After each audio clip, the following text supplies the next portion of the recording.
Hi, in this tutorial, I'm going to show you how to use the Budburst app. So go ahead and go to the App Store, find Budburst, and then go ahead and download it. Once you open it, it'll ask you whether or not you are going to allow Budburst to use your location. Definitely put allow while using app because you're going to find that to be very handy because it'll locate where your cherry tree is. You will then have a screen where you will have an opportunity to see the map of where you are at. And then if you want to continue, just push that camera icon at the bottom.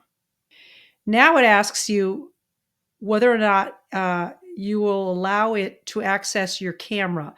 Again, you're going to want to have that because that way you can take pictures of the tree and use that as supporting evidence for your observations. So push OK for that. And then let's imagine that you're making an observation now. Then what you would do is either you have already taken a photo and you're pulling it from all of your photos in your storage, or you're taking a photo right then, or let's just, for the sake of convenience, we're going to just do no photo first. So you don't have to have a photo when you do up your observations. So then it asks you to look up a species by name. So in our case, it's going to be cherry, and then you just push return. And what's going to do is it's going to bring up a list of potential trees that it might be. And so if you don't know the specific species of your cherry tree, then just push the cherry other button for now. It'll allow you then to just continue. So then it just gives you a little description of cherry tree.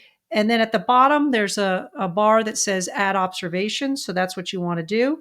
You want to push that. Next, you'll be asked, what type of observation are you making? And in your case, you will be submitting a phenology report. So push on phenology. And then it's going to ask, where is this plant located? It should probably geolocate it for you.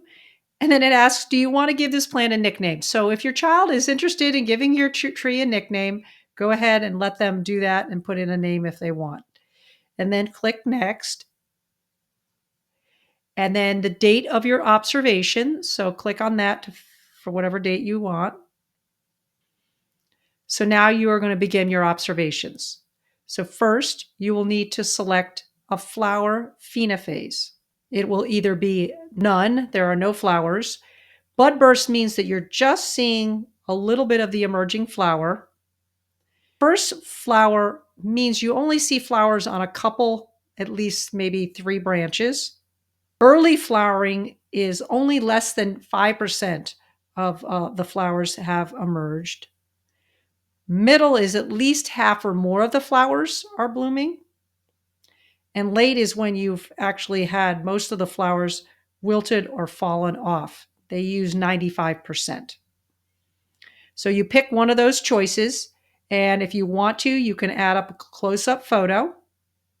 So in my case, I have a photo that is evidence of middle flowering. Push next, and now you will select a fruit phenophase. You either have no fruit, and that means ripe. They're looking for ripe fruit. First fruits that are ripe, and again, this means they've changed color, and in this case, it'll probably be red. Early fruiting is only a few ripe fruits, less than 5%. Again, half or more branches have ripe fruit. Then late fruiting is when most of the fruits, over 95%, have been dispersed. So again, in my case, I have a middle fruiting stage. Finally, you have to select the leaves phenophase. So if you have no leaves, you put that. Leaf budburst just means you're starting to see a few new growths of leaves. First leaf is when you have leaves that are completely flat on at least 3 branches. Early leaves is less than 5% have leaves unfolded from the buds. Middle leaves is half or more leaves have unfolded from the buds. And all leaves unfolded, mainly, pretty much all the leaves are present. So once you've completed that, again, you may want to add a close-up photo. As you can see, I have a picture where they are pretty much all unfolded. Click next. And then finally, you have an opportunity where it asks you, do you have any notes about your observation? You can put them in if you so choose, and then you can submit observation. And that's it. That's how to use the Budburst app. Enjoy making observations.